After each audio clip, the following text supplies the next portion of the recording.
go. All right, cool.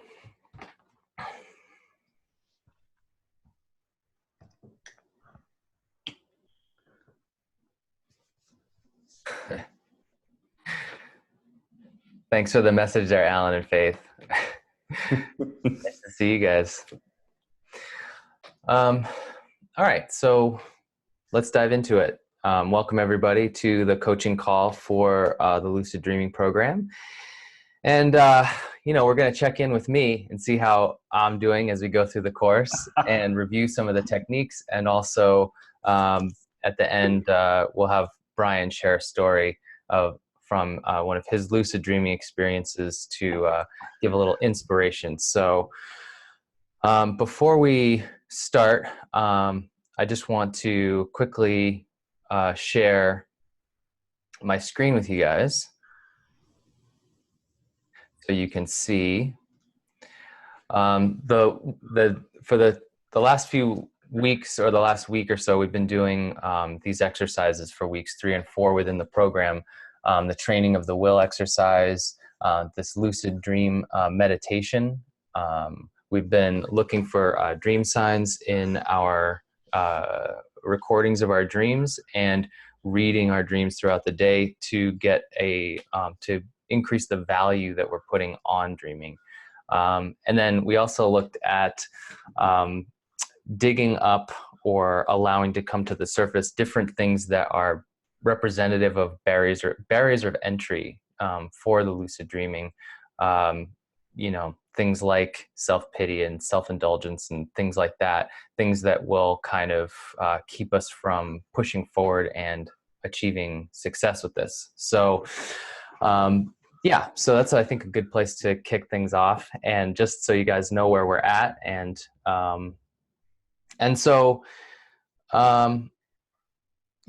one of the things that happened this week, we had somebody write in, one of our members wrote in with a great success story of from their lucid dreaming.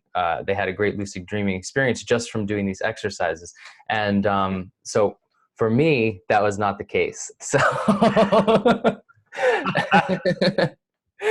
and I want to talk about, I wanted to ask you about a couple things that came up for me. And also, I'm wondering also about like potentials for the dreaming, and whether or not they can kind of help with some of the things that I realized. So, I think the sense that I'm getting at this point is that, when you're starting from not having lucid dreams on a regular basis, it's really like starting to get kind of a boulder moving in a way. And so, I really did the lucid dream meditation, and I've been keeping up with the dream recall exercises and implementing all the things that we've talked about. And so in the beginning, in that first week, I had 2 lucid dreams right off the bat. And I feel like that's not uncommon for people. No, it's not. Start to put some energy into something to see a spike of results very quickly. But then when we continue to push the envelope, and it seems like there's a dip, and that's what maybe I'm experiencing right now. Well, I mean, I think that's very, very common. I mean, and even most of the literature will say, people sometimes even just reading a single article about it will actually induce the person to have a lucid dream, even if they've never remembered having one before. So, that's not unusual. And then, of course, I'm always saying that there's always a potential dip after the first couple of experiences, if not even after the first one, right? Because now you have that added anxiety about, and not even anxiety is probably not the best word, but anticipation of getting into the next one. Like, oh boy, I've really cracked it. I got it right off the first batting. And now I'm going to get in there, and you're excited about doing it. And so it can, but that can be a barrier too, right? It's like, it doesn't let you relax enough to sort of get into that place. And, but right now we're just doing the, sort of mnemonic, right? The dream-induced lucid dream. So we're, relaxing our bodies and keeping a question in our mind or a dream sign or something like that. So, And just real simple, right? Like when I do, when I have a dream, I'll remember my dreams. Or when I have, the next time I'm dreaming, I'll look for this. I'll look for whatever the dream sign is, right? Train, automobile, plane, whatever, color, person, whatever, right? And that's that perspective memory, right? We're always casting that out there. I like that idea of, even the image and analogy of sort of casting. If, you're used to fishing, or if you've even seen like fly fishing, right? Where they're just sort of standing on the edge of the river. It's very, lazy looking, even though it's sort of getting this rhythm of sort of, casting out more line and then bringing it back, and then casting out more line and bringing it back. And so we're constantly sort of teasing those, images, forward. We're projecting our memory forward. So perspective memory, right? I'm sending a thing out. If this, then that, and so we look at that through the day, and then we do that at night, right? So it's like, if I'm going through the day, let's say it's Monday, and I say, so what's going to be my thing for today? And so my perspective memory exercise might be, and I usually decide this the night before, but I'll say, like, when I see a blue car, I'll remember to check and see if I'm dreaming, right? I'll do a reality check or something like that, something quick that's easy to remember for you. And so basically it's, we're instigating a trigger there, right? So it's the idea that, like, if I can produce that effect continuously and repeatably in my normal waking day, then that exercise is going to carry over. The more success I have during that waking time, the more success I'm going to have at night in the dream time, right? So if I can, when I see this, it'll be a trigger to remember this. And so then when we go to sleep, it'll be like, the next time I'm dreaming, I'll recognize I'm dreaming and I'll become lucid. So if this, then that. So I recognize I'm dreaming, and that triggers me into saying, oh, I must be dreaming, right? In the daytime, I'm looking at the dream sign or a reality check, right? So it's like, today when I see a blue car, I'm going to remember to check, do a reality check to see if I'm dreaming. That's it. Yeah, I think one of the things that I tend to get stuck in is this kind of, when the results start to dip, or if I have success initially and then they start to dip, it's very easy to fall into that pattern of, like, I don't know what it is. It's kind of just like, oh, I'm not that good at this, or like, this is like, or almost kind of like a what's the point attitude, like it's not even like what's the point, because, like, I know, this is a very high value thing for me. Especially when we went over, the 4 stages of dreaming, and we looked Right. at where we want to go with this. It's like, that is a very high passion for me to be able to achieve and experience these things on a regular basis. So, but then, even recognizing, knowing in advance that part of the exercises we were doing were to dredge these things up, these limiting factors. It's like, I expected more like, oh yeah, be doing these exercises and recognize them and experience them less. But in fact, I experienced them just as much. And it was very, very much in line with, like, not just what we outlined for these weeks of the program, but my experiences in the past when I've tried to do this on my own. So, you know, So what to do about that? I mean, the whole thing is, like, I think, the why and the how are both in everything that you just said in a few sentences, right? Is that, why do these limiting factors or whatever come up, whatever thoughts they are?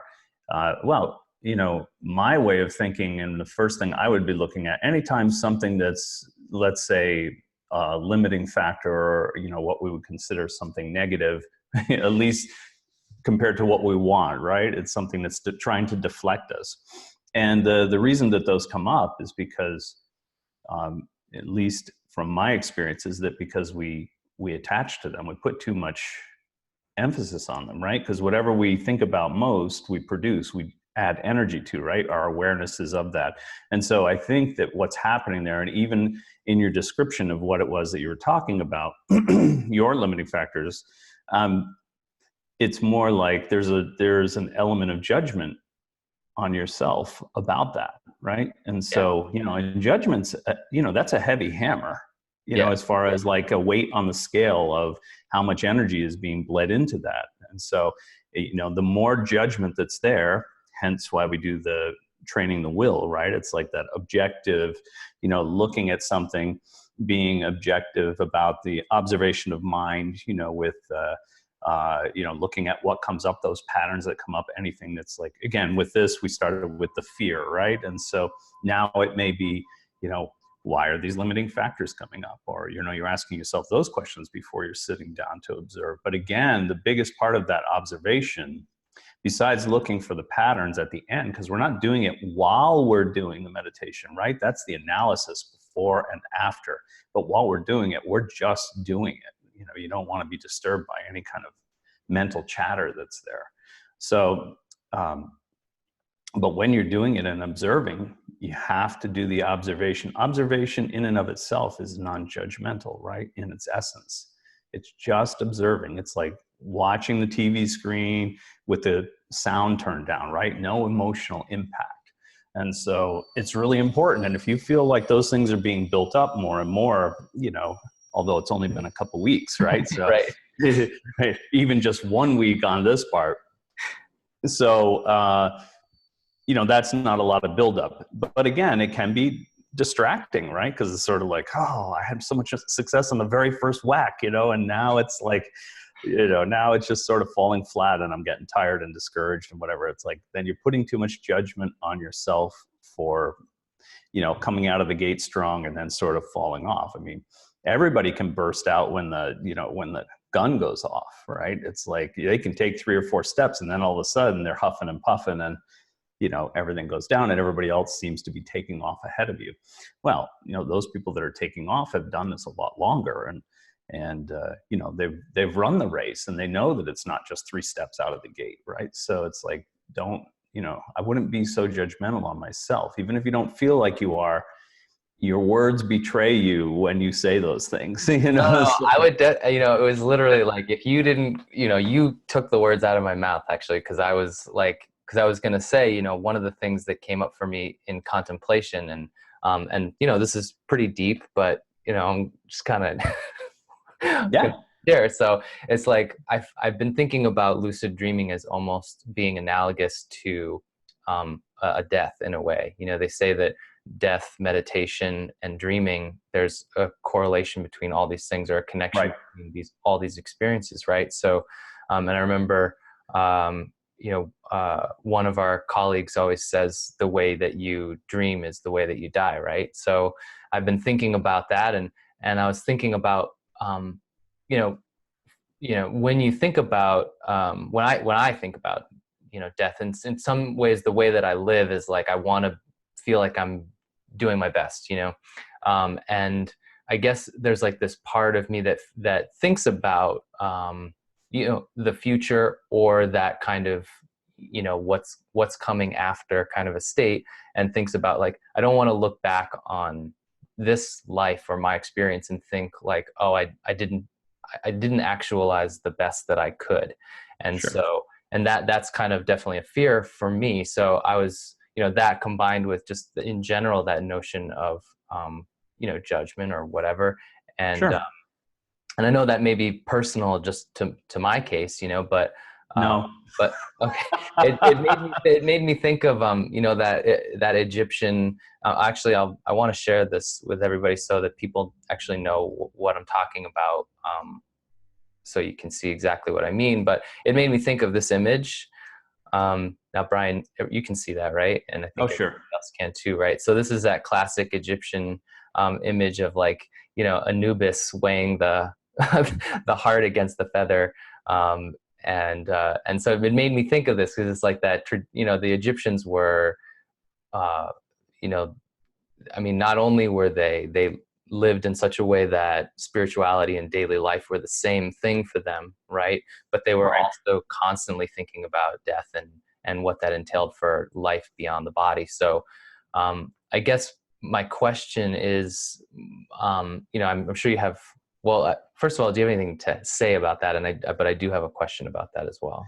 About the idea behind the Greeks, or I'm sorry, the Egyptians. Egyptians. No, Yeah, I guess my question is more like, and I'm kind of answering myself, I think, in a way, is like, do you think that lucid dreaming um, would shed light on how I feel about that right now from my limited perspective? I think so. I mean, I think it would for anyone, once you sort of make that correlation or even have that understanding or even just a vague idea that uh, I know that in Asia, in Tibet and China, probably Japan too, as well as other Asian countries, the idea behind lucid dreaming, one of the big things was that when you do that and you have some control over it, and you realize that you're in a lucid dream. So you're using your conscious mind in a waking dream, right? And that actually gives you a fearlessness of death. Now, it doesn't make us thrill seekers, right? Obviously, that's not my thing, right? So no bungee jumping or any of that stuff, but the idea is that, you realize that your waking conscious mind is independent of your physical body. I mean, it's the vessel that holds it here, or is like an anchor that attaches it. It's non-local as far as we know, but it gives us that first indication that, oh, even without the physical body, I sort of carry on, and it gives that inspiration to do even more, to have more control, because I do believe that that's true, that the way we dream is the way we die. So if people, I mean, there's a lot of talk about that, over the last few years, right? There's a bunch of courses out there, and people that are trained now and going into hospice and things like that to help people sort of dying consciously, that type of thing. But it's very difficult. I mean, it's it's easy to understand on that cursory level, but what is it beyond that? I mean, the idea is that, again, the more control I have in my dreams and the more I can control my consciousness there and myself, right? Then when I pass, it's going to be, that same phenomena. So I'm not going to go just sort of confused, like a normal dream, right? Confused and not knowing where it is, and it's all real to me, and but all these crazy things are happening, and I'm just, I get so uncomfortable that I'm looking for the first, etheric anchor to jump into, meaning, body, right? So it's like, the idea is that you want to have enough control that you can be there and sort of say, okay, it's like, now what? Where do I choose to go? What do I choose to do? Is there a break in here? And I'm not saying that there is positively, but if you're in that belief system where you think that you maybe have a little pause there, if you're in that transition, and or if you believe in some kind of place of atonement, or who knows what, whatever your belief system is, it's the more conscious you are about that, then the better off you're going to be, no matter what it is, right? So the idea is that you're moving through that transition in a much more solid way. So, and it gives you a very strong sense of relief when you know that. I mean, that's the ultimate challenge, right? For as a human being, right? It's not knowing what that transition is like. Hmm. And some shamanic cultures will say that, shamanic journeying is somewhat like that. And it is somewhat like that, but it's not nearly as strong as, the lucid dream. And so you're consciously trying to be there. Your body is sleeping, but that your mind is actively awake and aware, and you're in this other landscape, this infinite landscape, right? So, and you're trying to maneuver in there and be in control. But do you think that with that idea of judgment, like, I know for you, you've said that your only fear is passing and having that experience with the one where he's like, hey, I gave you the keys to the kingdom and you sat on the couch, like you didn't like, Right. and I don't know if that's for you, like a thing like that, maybe it's a little different, because it seems to me like when you express that, there's a little bit more of a lighthearted attitude about it, Yeah. where it's like, I feel like I'm looking at it from this, like, kind of I've got to crushing crush it. myself. I've got to crush it. Do better. Well, we can always do better. I mean, I can do better. Everyone can do better, right? We're always, I mean, for me, it's, this is my aspect of, the human potential movement. I don't think that we've even come close to where we could be. And so, but, some of these others, the other methods, you either need a huge amount of finance or some kind of independence from work or whatever, or you have to have, all these other resources that not everybody can have, right? But this is all internal. Yeah. It's all internal. You carry it with you every day. The more you stimulate it in your waking day, the more you're going to carry that through into the evening. I mean, that's definitely, there's an equal sign between those two things, right? It's just that the idea is that we're constantly, we've ignored the dream time for so long, other than, maybe, who knows? Everybody's put a little bit different emphasis on that, right? But it's like sometimes as little as just like, whatever, I never remember my dreams, or, it doesn't matter, it's just nonsense, right? And then other people who really, put high value on it, and, but more in the context of like interpreting their dreams, or however you would do that, right? So some people only recognize the nightmares and they forget about the really good ones, or just really vivid, outstanding dreams. And so what we're trying to do is to stimulate, a more direct one-to-one balance, right? I mean, that's sort of the idea, where we're making our dream life as important as our daytime waking reality.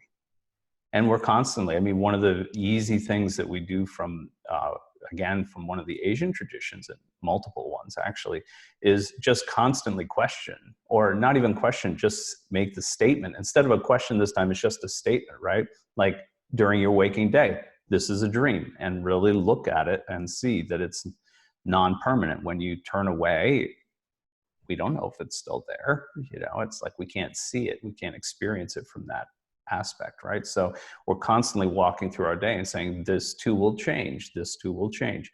This is a dream. It's just a waking dream. It's just, I have my consciousness here present while I'm going through this, but it's not any more permanent than anything else. We like to highlight that ephemeral nature of the sleeping dream, right? But as it becomes more lucid and you become more conscious in there, there's nothing that's, it's not like it's less real, like things that are solid there are solid there, until you make them not so, right? Your emotion is at a peak experience, of course, right? Because you're doing, hopefully, really cool things. And, and all of the senses are on a high, place, right? Much higher than here even, your acuity of senses is much more peaked out. So, it becomes almost more real, if you want to use that word, than your waking experience. This is almost a little bit more, muted, if you will. It's not dumbed down, but it's muted, right? So it's like just a little bit more solid, if you want to think of it that way. I usually think of the lucid dream landscape as being a little bit more light. It's like, that's why the hues are so much more saturated. It's more light coming through everything. And it's just my experience and how I sort of interpret it.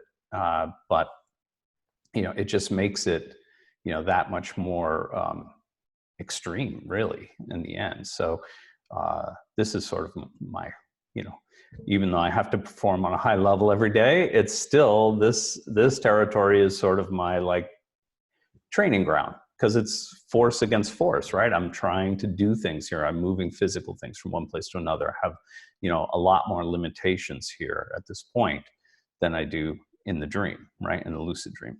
So I'm sort of, this is my workout place. This is where I get things together, how my mind, I take my mind to the gym by trying to work through scenarios and think more clearly with all this other mental chatter going on, right? So all of that, that's influencing me all the time, and trying to keep my thoughts straight and clear, trying to make my physical actions match up with my speech and match up with my thoughts, right? So I have that integration of all three of those territories. My thoughts, my words, and my deeds are all in alignment. So, but at the same time, even though I'm doing that, I'm still, saying to myself constantly, like, this is not going to stay. This is going to change. And so, and it doesn't mean, it means as little as walking from one room to another, or being here for a certain amount of years and then passing into something else, right? So, but it gives that again sort of equal footing with the lucid dream. I'm constantly putting them on the same line so that I'm not making as much of a differentiation between those two things. And when you do that, you'll see that more energy, more value gets shunted into the dream world as well. So that makes a lot of sense. And, because where most of us are right now, speaking for myself, when we're reviewing our dreams, I've found it very challenging, even over the past week, to take the dreams that I've recorded and look at them multiple times a day. Like, I mean, I'm doing it, but it's like I'm forcing myself to do it because there's this attitude that's, like you said, that's saying, like, what's the value here? Like, how does this, I got my physical life here to to take care of. So it's right. like 99.999% of my attention and my emotional investment of my energy is like very much here. And what you're saying is you're trying to balance that out and shunt more energy and value into your perception of your dreams. And so, and again, one of those things that came up as well was like, hard to put more value on a skill that you're developing when you feel that like it may be overwhelmingly challenging to get past that threshold. So you're just like, man, I don't have time for this. Like Look, it wasn't that much. It wasn't that long ago, by my standards, that you thought tying your shoes was hard. Okay, yeah. that was a horrible challenge, and yet you had people coaching you on and getting you to or maybe picking up a paintbrush for the first few times, and going like, yeah, it's really exciting. There's that novelty and uncertainty, but I really want to get to that place of certainty where I can see what I want to paint and I'm putting it on a canvas and it's my representation of that. I mean, there's a lot of skill and a lot of work and a lot of training that went from one aspect to the other and transitioning, right? So, I mean, and I can guarantee you that lucid dreaming is not going to take as long as that did. There's no way, so because, part of the thing that's really, I think, that's brilliant about this is that, once you have a few experiences, you're not going to need like somebody rah-ing you to get in there, right? You're not going to need all that. I mean, it's nice to have, and it does good things for your head, but basically just the experience itself is going to be enough to say like, oh, I got to get back there. That was the best. It's like, and let me expand that even more and do more with it. So, and what can I do with it? And, that's the thing, right? It's once we get past that hedonistic period, which everybody has, right? It's no problem. Then, we're sort of like, okay, where's the limit here? I mean, what can I do? How can I go about this? And how can I make it even more practical for me? And is there a way for me to transition some of the good stuff that's there in my feelings and my the way that I move through life in that dream world? Will some of that attitude and perspective come back with me that I can utilize that in the physical reality as well? So the waking dream, right? That's the huge payoff, really. And I guess that was my question about the judgment aspect. Is like, how do you see lucid dreaming as a way of overcoming things like, heavy-handed judgments that we may have about ourselves and maybe other things? Because I'm sure, like you said, that may be a universal, but it may come in all different flavors and shapes and sizes for everybody, right? So, Oh, sure. how Sure, do sure, we, sure. so how, is there a way that I can frame lucid dreaming even as an avenue to transcend that experience? I think you can do that. I think that also you might want to hold off on anything too explicit right in the beginning, as far as like, because what I'm hearing you say is that, you're going from, if you're doing this around the lucid dreaming practice, then are there other things that I can bring up within the lucid dream that I can resolve? Well, I just mean like, how does it work? Like, how do those, like, if you were approaching it from the dreaming side to, uh, you know, um, to tamp those things down, because you said that it's more about like the fact that we put so much attention on things like judgment Right. or whatever. It's not so much that those things inherently are there and are inherently true or accurate or whatever, but more Right. that we're putting so much of our focus on them that they express themselves the way they do. So how does that, what? Right. I mean, in the lucid dream, it's much easier, right? Although, it won't be around your practice for the most part, right? It'll be around, your life. So, what other things are you judging your life with? What other, scale on the scale, what are you balancing out your life with? There's that picture again, right? The heart against the feather, right? So your experiences against, your beingness, right? So, how are you, what are your efforts? How do your thoughts, words, and deed align, if they do, or to what degree do they, or not, right? The more that those things are sort of out of place, the more, let's say, dramatic your finding those out in a lucid dream are going to be. I mean, that's where people are with their, when they come up against challenges in a lucid dream, right? Or a nightmare even. I mean, most times that stuff is that's just fears and judgments, coming out in a form so that you can deal with them, right? It's not this amorphous thing in me that I can't figure out, or I need to go to a therapist to figure out, or whatever. I don't need a second party. It's like your subconscious is, very okay with, bringing those up in form for you so you can deal with them face on, right? So, how do you turn the lion into a kitten, right? So what's the transitional process there, realizing what it is? So, I mean, it is, but it's almost like sacred drama, right? It's like we're acting out those things, which we know is much stronger than just like talk therapy or any of those things. Not that there isn't a place for that, right? But it's like, this is literally, the perfect, all the world's a stage, right? So now that whole world is your stage, right? So it's like everything that you're going in there uh, to work out. When you start asking yourself those questions, like, okay, here's the scenario that I see in my life repeating over and over again, but I don't know why, or I think everybody's against me, or you have some outer, idea of where that's coming from, right? It's like your subconscious knows perfectly well where it's coming from, and it's most likely coming from you. So, it's going to represent that in a way that you'll understand, and maybe not right in the beginning, right? But it's like the first time it's probably going to be like, yeah.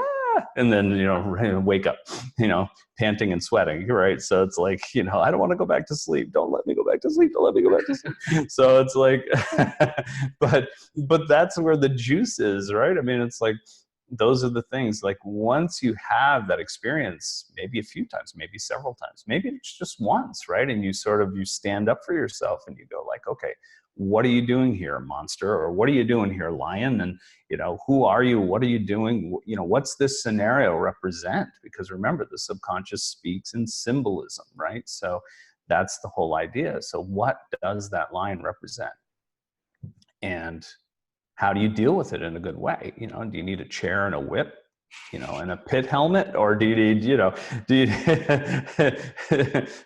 or do you just come up and pet it, and all of a sudden it's a little baby kitten in your hand, right? Or maybe the damn thing eats you a few times before you figure it out, right? So It's like there's all those, all those responses. Remember, you have your conscious mind, and if it looks 100% real, I mean, thank God most of us haven't had to have a face-to-face with a true African lion, right? But they're pretty big damn animals, right? It's like, it wouldn't be the first time that I've, run up a tree or whatever. So, if there's one there, otherwise turning around looking for a tree and finding an open flat plain, I'm not going to do so well there.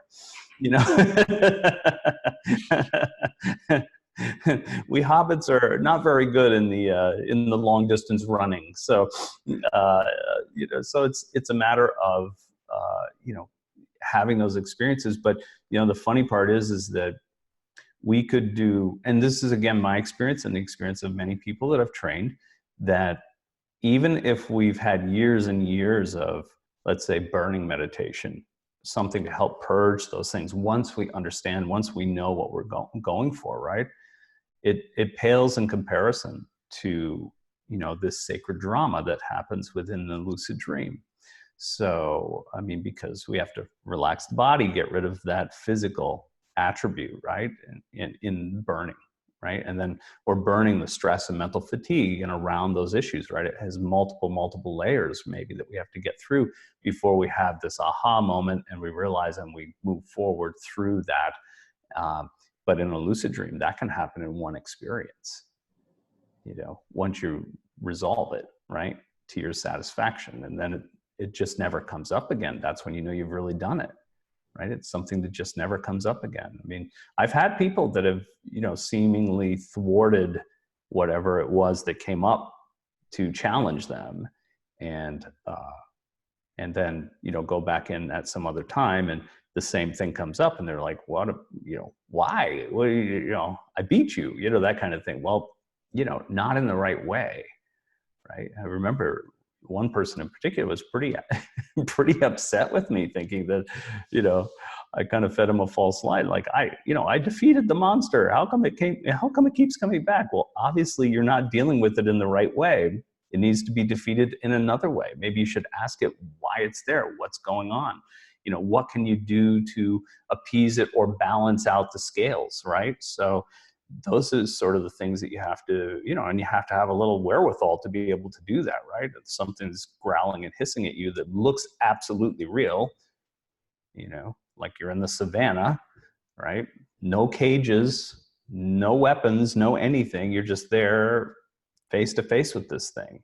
So it's like, that takes a lot of wherewithal to stand your ground and just start conversing with it as if, it is something that's conscious. And, and remember, it's an aspect of you, right? So it knows when you're just putting on airs, or you're not really wholeheartedly into it, right? So that's the hard part, right? It's that you're dealing with things that are aspects of you. So it knows when you're faking it or just putting on false bravado or whatever it is, right? So it's like, you got to mean it. You got to be in the drama, right? You got to be the best character actor ever, right? It's you, Dustin, against Dustin the lion, who really wants to eat your ass at that point, right? So it's like, boom, it's like, what are you, how are you going to address it? How are you going to deal with it? And what are you going to come up with? And how are you going to hear what it has to say, right? So all of those things are important, but it really, that goes far beyond just the basic burning. And burning is one of my favorite things to do, right? I mean, it's just so efficient and effective, but it's minimal compared to that same spiritual drama in the lucid dream, basically. Yeah. Cool. All right. So thanks, man. I was hoping I'm that just preparing you. you're just preparing me. Yeah. So I was hoping that you would, to balance out my dirt eating on the on this side of the equation, I thought you could share a kind of what I thought was a very inspiring story about a lucid dream experience that you had, where well, maybe you can just share it, but the gist of it is this an extreme experience of time dilation or just Yeah, contrast in time between in the lucid dream and then in your physical sure. body. But I am curious about that. So Well, this was probably my most, bizarre or dramatic, however you want to, probably all of the above. Put anything in there that you want as far as how this goes. I was doing some experiments uh, with lucid dreaming and learning a specific um, esoteric technique that I'd only read about, but I hadn't had anybody actually train me to do that. And so I thought, I wonder if I could get an aspect of myself that maybe is clued into all of these things and, have it train me to do this. Uh, and it turns out that when I tried to do that, it wasn't that I got an aspect of myself, but I got something that's seeming, at least at this point, I know to be something other than myself. So there were three, and neither male nor female that I could think of. It's like very unobtrusive, nothing really grand about the whole thing, or about their presence in any way, other than they just, they had this radiance of energy. It's almost like standing, what I would think of as standing in like a high tension wire area where you feel this buzzing all over your body. The closer they would get, they would be more intense. And I've had similar experiences like that here in the waking reality. So I sort of clued into what it was. And so, they showed up and I said, this is what I'm trying to learn. I can't find any references on it. Either A, can you give me some references, or even better, could you teach me this and in a way that I can go and check it out and do this? And they sort of, like looking at each other, kind of nonverbal, huddle. And, they were, sure, we'll teach you how to do this, but it'll take some time, or something like that. I didn't actually say time, but it'll take some effort on your part, which I assumed was time. And so, they started teaching me, and there was analytical teaching, like showing me all the components and all the things that we normally do with analysis here, right? So it's like I had writing implements and I was taking notes and doing all these things to try to put it in my mind. But after some time, and it seemed like a very long time when kind of went by. I mean, almost like, what would be the equivalent of a day here. I was starting to get tired, right?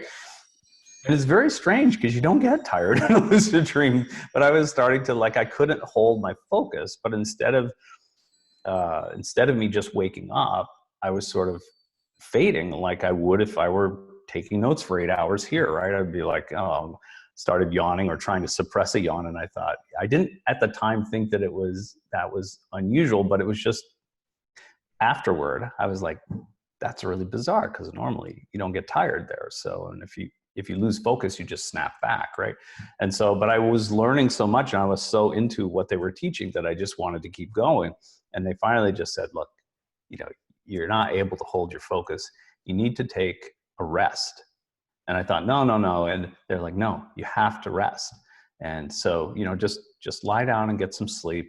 And then we'll pick up where you left off. And I thought, oh, well, I don't really want to go back to my sleeping body, right? I just want to, couldn't I just make myself rest like instantly by thinking about it and then keep going?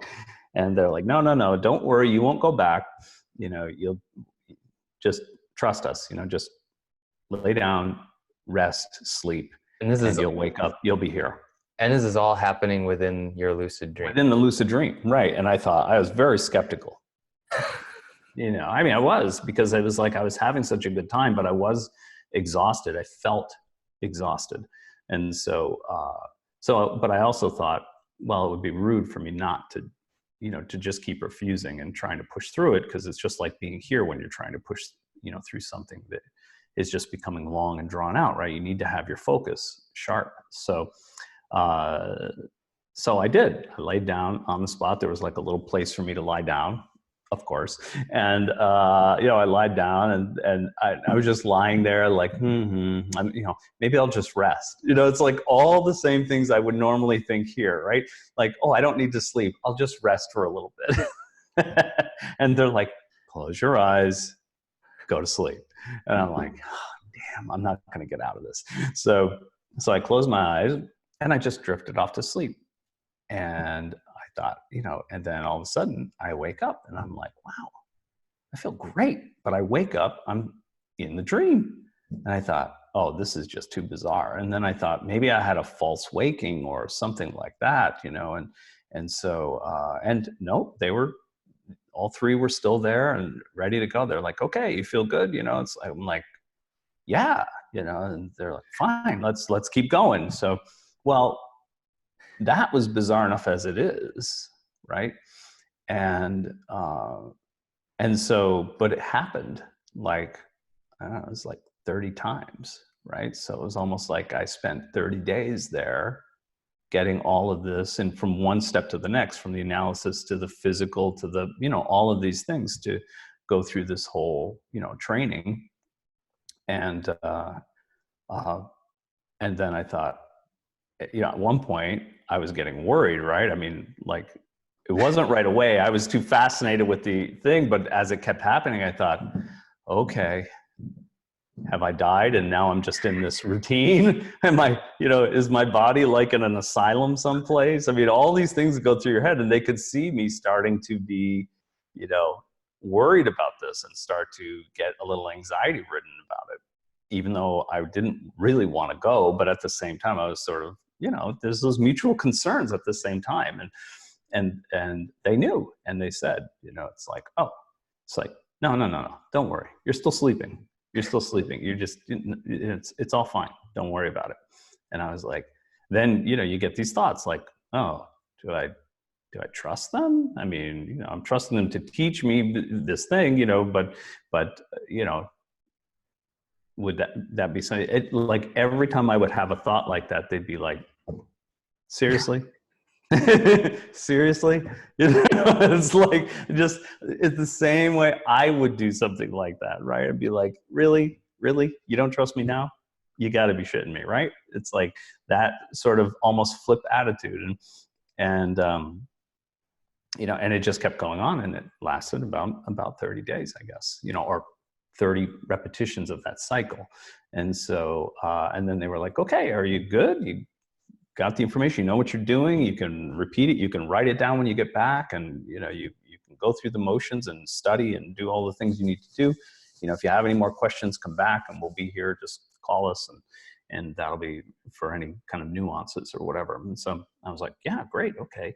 And then there was a little trepidation about actually waking up, right? So it was like, oh boy, here we go.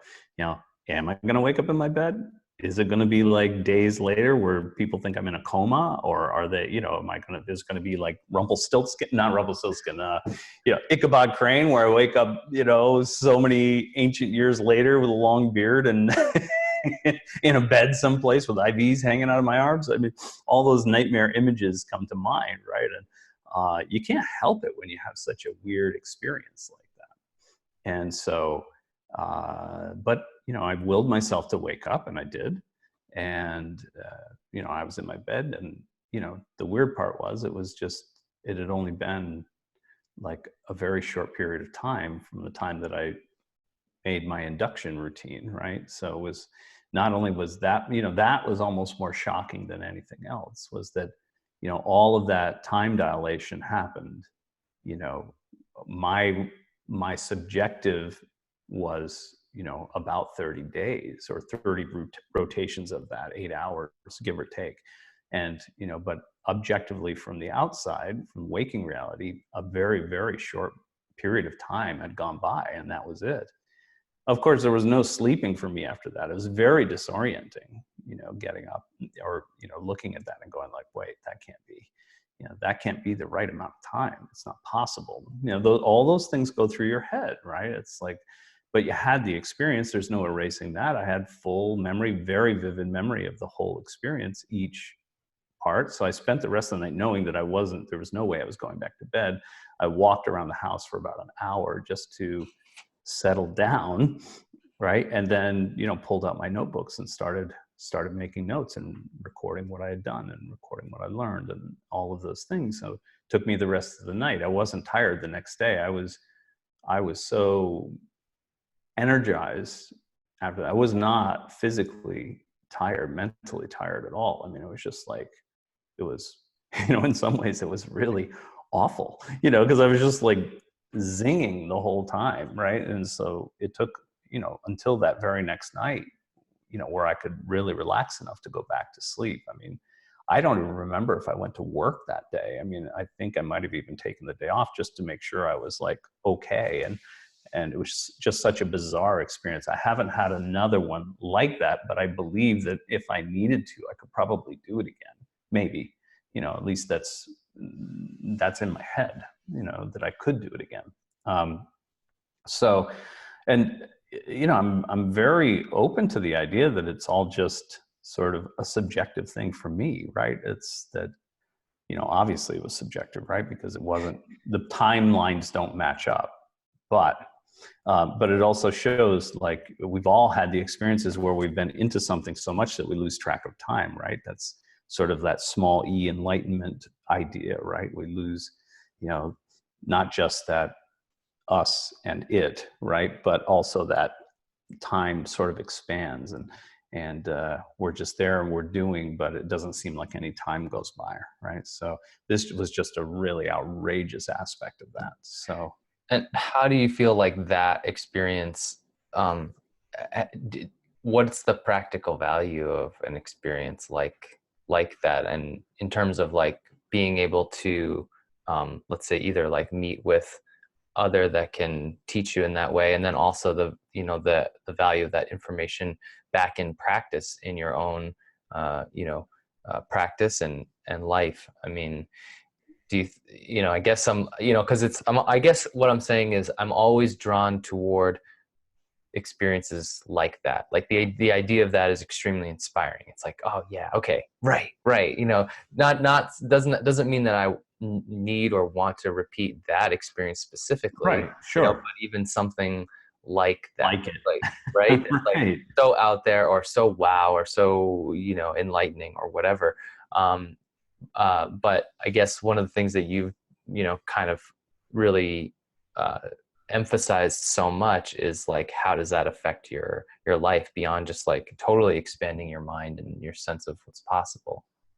Well, I think, the big thing obviously is around time, right? So it's like, I've heard that idea that time is sort of a human construct to begin with, right? That there's really not much of that in reality, whatever that means, right? So, I mean, I think that's a physicist debate. It gets too lofty for me at that point. But where we have those ideas of time dilation and or experiences of that, for me, it gave me a new sense of timing, right? So like when I came back, it was practical in that, not just in what I learned, because that turned out to be very good, what I learned, and really enhanced my practice overall, right? But the experience was, awe-inspiring, obviously. But the other part was just that, I had a different sense of timing for myself, in the world. And you've made comments about that on a regular basis. Not that you knew me before that, but just that, I have some kind of sense of timing where it's like things happen at the right time. Like there's no No rush. I don't have a real strong sense of rushing, right? To, like I mean, I have a clear sense of timing, obviously, but it's not like I never feel like I'm being rushed, and I'm very sensitive to being rushed if it's from the outside. And so, and it's where that's one of those places where I'm really, if I feel that, I'm feeling squirmy, like I need to get away from that pressure. And so, and it's not like it's just my own, I think it's just idiosyncratic, it's like, I don't feel like, I don't like to be rushed. And I always feel like I have enough time to do everything. And I usually do. So, and I don't, I tend again to move away from situations where I'm feeling pressured from the, time pressure from the outside, like under somebody else's time constraints. Even when I take those projects on, right? If I take projects on for other people or whatever, then, and they have time constraints, I can work within that, but I don't want to have somebody like micromanaging my time behind the scenes, like constantly calling, oh, are you done this? Are you done this? Where are you? It's like, this is done. I'm on task. It's all coming together, and so here it is. So it's given me, I think it's the anxiety that most people feel around time. I don't have that very, very much at all, right? It's just like, I know things will get done, and they do. And I'm pretty efficient about what I do. And so I don't worry about it. Whatever time is needed, and that's it. And I think that I got that from that experience. It just sort of, again, opened things up and made time more flexible for me in some ways. Almost like you have the time that you need to achieve what it is that you're trying to do. If that makes sense, something like that. Right. Yeah. I guess that's, to complete the circle, that's exactly like the opposite of what I feel from my position. It's like there's never enough time, or there's, it's like, Right. Or what if I don't get enough time, or what if I don't use that time well, or, that whole thing. So, right. And there is that, right? I mean, that's why we did the scheduling right from the beginning, right? So people could yeah, see how they were using their time. What's the actual compared to what it is in your head? Because those two things are usually far, far away from each other. What you think you're doing with your time and what you're actually doing with your time are usually, sort of, they take a split there. And so why do we write that down? It seems like sort of a pedantic or like it's a business exercise, right? To show where people are least efficient and that type of thing.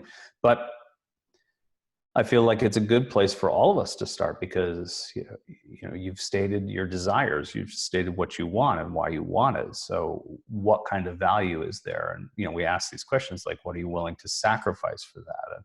And the biggest thing is time, right? And like time in doing certain things, and it's going to be deflected into doing these things to bring you that result. And if it's that important to you, then you'll do it, right? So it tells us two things, sort of in a a brutally honest way, right? It's like, is it really that important to you, or is it not really that important to you? Depends on what you're willing to sacrifice for that, right? Are you willing to sacrifice 2 hours of TV a day, or or the equivalent, or something else, more time to sleep, or getting up at 6 and instead of getting up at 5 o'clock or whatever it is, to get your stuff done and put more effort into it, right? So it's just like anybody does. There's no difference there, right? It's like, we look at star athletes. It's really easy to sort of think about that mindset. These are the kids that, like every spare minute that they have, they're kicking the soccer ball around or whatever, and they end up on a pro team, a lot of them, right? I mean, obviously there's some that don't make it. They didn't have the skill set to begin with, or they couldn't work on it enough. And everything in between, right? If you're just a good high school athlete, that's fine, and didn't transfer to college, right? So, or a good college athlete, but you didn't make it to the pros or the Olympics or whatever it was, right? Those people that got there, for the most part, as far as I can see, have put the time and sacrificed a lot to get to that level. I mean, that's a really, these are pinnacle experiences, right? My premise is that you can get on the level of that with lucid dreaming and these things, as long as you're willing to put the time and effort into it. And it doesn't have to be all at once, right? It's not like we're saying, squish your whole life into 3 hours a day and do 8 to 10 hours of lucid dreaming work, spiritual work to do that, right? So no, that's not the case for most people, right? So but once we realize, and it brings it back, how important really is it you say it's important, but I always look at, what are you willing to sacrifice? What are you willing to do to, to do this, to be able to get to that level, right? So would there be any tweaks to the practices that we're working with so far that you would recommend at this point for everybody? well, I would say, just like we said in the beginning, it doesn't hurt to put that idea out there on a regular basis. Like, this is a dream, just walking around in your regular daily life, right? Like, this is a dream, this will change. Look at my view right now where I am. And when I get up and walk out of here, this view goes away and I have something else. So that's temporary as well, right? It's ephemeral. It's not there anymore. I don't have that view. I can put in my mind that, oh, that room is still back there. And if I walk back there, I'll be in that room. But isn't that the same as a dream? It's like, if I go back to that spot, will that spot still be there, or does it change? Or, it's like, it's a little more variable when you get into the dreamscape, because it's definitely, a much more one-to-one directly being constructed from your mind. Right. That makes sense too. Like what you were saying about, like, okay, it's like we're putting more and more attention on our dreams by checking in and reading them throughout the day to just, you know, activate the fact that they're becoming more valuable. And it sounds like that's kind of the flip side of the coin, where I'm dissolving some of the weight of this place and how I perceive it as being fixed, right? That idea that you're saying, that it's always changing, because when you say this is a dream, to me, it's like I'm just trying to force myself through this mental gymnastics of like, this is a dream, you know? Right. You want to feel it, but you're just saying it. It's like, and that's what we talk about with all these other things, right? Inflame yourself with prayer, see the thing has already be completed, even if you've never had it before, all of those things, right? It's an emotional and mental attitude about that. But again, for us, it's easy to do that in this context where it's this physical environment. When I walk away, I don't see that view anymore. Now it's just a mental construct in my mind. If I turn around and go back to that room, the room's still going to be here. I'm convinced of that, right? Where in a dream it may not be. But the idea is that, as I keep putting that forward and I just look at it, it's not just, it is in some way mental gymnastics, but at the same time, we're trying to make the two come into more balance, right? We're trying to do the heart, the physical aspects of your daily reality, and that feather, that mental aspect of like, putting more, looking at the construct of the dream and thinking that, or knowing that, when you have experiences there, you're bringing the essence of those back with you and integrating them into this place, right? I mean, that's the real effect, right? So it's not just, even if you're just going and having fun, right? You come back feeling great, right? You had fun, you had a vacation, Superman around the world, whatever, right? And you come back, you can't help but coming back with a big, if you don't wake up with a big smile on your face going like, woo, that was friggin' awesome, okay? It's like, then I don't know what to do for you, because you got to be excited about that stuff. It's like, that's the juice, right? And if you don't think that that's going to carry into your regular day, I think that's you're misleading yourself. You will, right? You don't just get to look. How many people have had a bad experience and they can't get it out of their damn head, right? The experience is done. Right. And then it's like, and you move into the rest of your day, it's kind of like, it's like it colors your whole day after that, sometimes weeks, sometimes for a whole lifetime. If the experience was bad enough, right, it just turns you completely. So, don't tell me that emotional experiences or high value emotion experiences are not going to change your attitude in the rest of your day. They do. And so, how much more would these really, extremely good or, just extremely profound emotional experiences color your day, day after day, right? And it doesn't have to be like if you're doing this 3, 4, 5 times a week, right? It's like really once a week, it'll already change. Imagine having a vacation once a week. You know, if I told you, you know, I mean, think about it just from a physical standpoint, right? It's like if somebody said, hey, you know what, we're going to pay you exactly the same, but we're going to give you an extra day off every week. People would be like, what?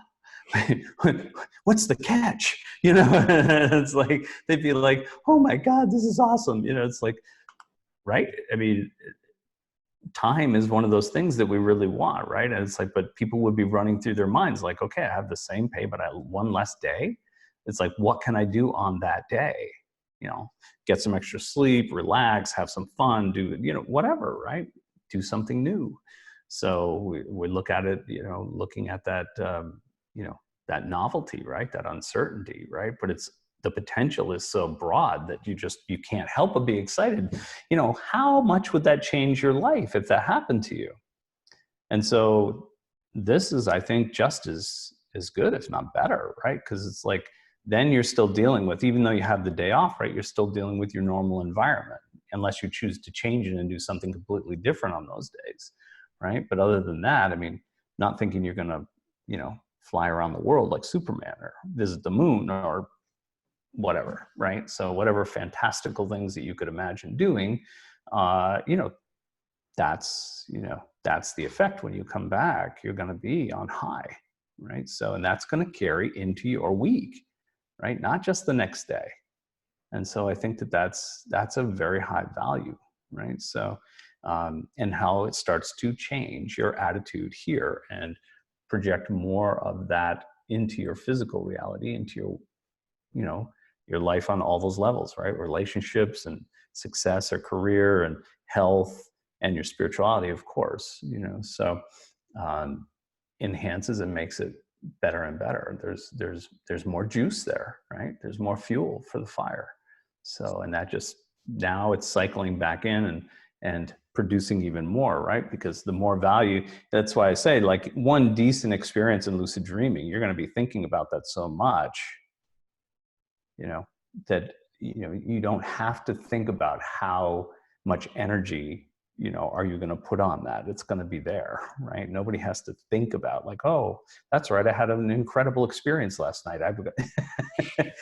No, it just happens. It's stuck in your head. You're going to relive it over and over again and run through it until you have your next one, right? So, and I just want to mention that one of the ways that you can streamline your practice, like the imbibing of reading your dreams, is, you know, you can just take you can take a keyword out of that each dream or whatever. So you don't have to you don't have to you know, read through the whole thing if it's long and elaborate, right?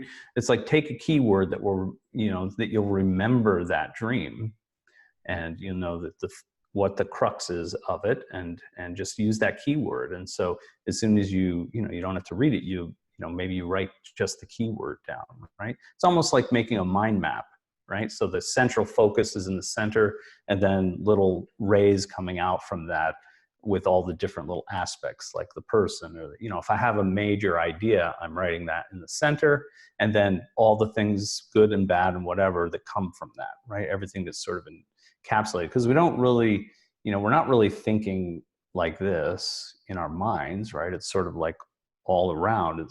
It's a node in the central core, and then all these other thoughts come off. And so that's the way I sort of do that imbibing. So if you take that core idea of that dream, whatever the key word is there, and you use that, that's all you need to do. The rest of it will just, it'll filter down into your mind, right? It's not like you have to read every word. You're just looking to stimulate it and send some energy in that direction, which we know doesn't take anything more than bringing your awareness to that. That's all it is. As soon as you bring your awareness to that event, that dream, whatever it is, even that keyword, which will fill out, then, you know, it's going to produce the effect that you're looking for. So that'll cut the time period down that you're doing that. Yeah. It's also like, I feel like with everything, it's always, you're always emphasizing like a lighter touch. It's a light touch, because the heavy touch works on its own, right? It's that what we're really trying to do is to add more awareness, more energy to our the effects that we're getting from the lucid dreams, right? So, or dreams in general, if you're not doing lucid yet. And so, we're putting more emphasis on it. We're trying to make our subconscious understand that we really want to prioritize this, or make it even equal with our daily life, right? And that it's going to be a source that we feed ourselves nourishment in this life, right? That's the way I look at it. So I'm adding things there now to instigate that open channel. And then as I have my experiences there, because my subconscious is saying, oh, you're really putting a lot of attention on this, let's get you in here. Let's get you in here for an interview. I like your moxie. You've been sending me letter after letter after letter. Most people just they send one letter, and if I don't respond, well, but you just keep banging on the door.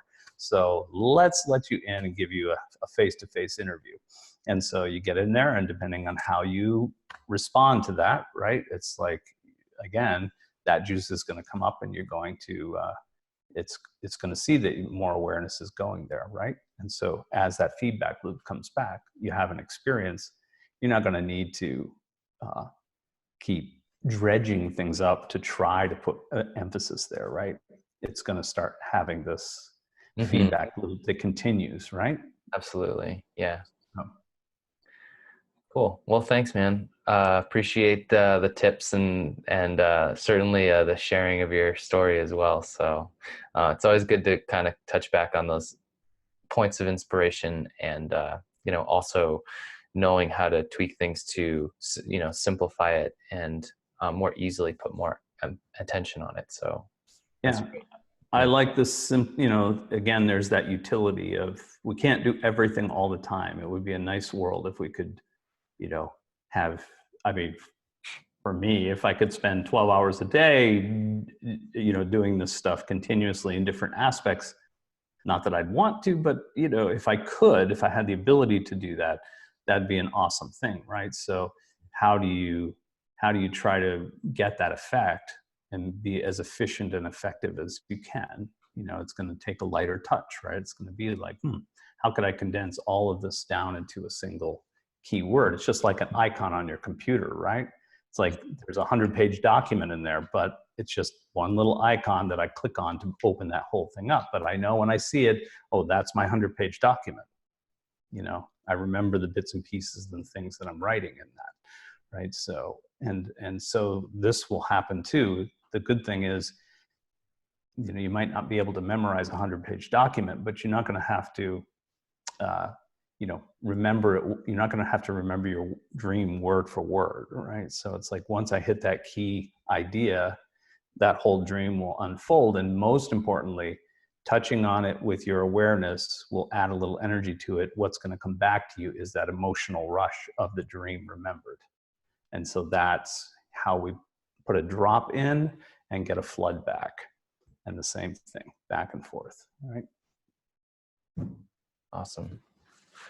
Cool. Well, thanks, man. Appreciate it Hey, welcome. Keep up the good work.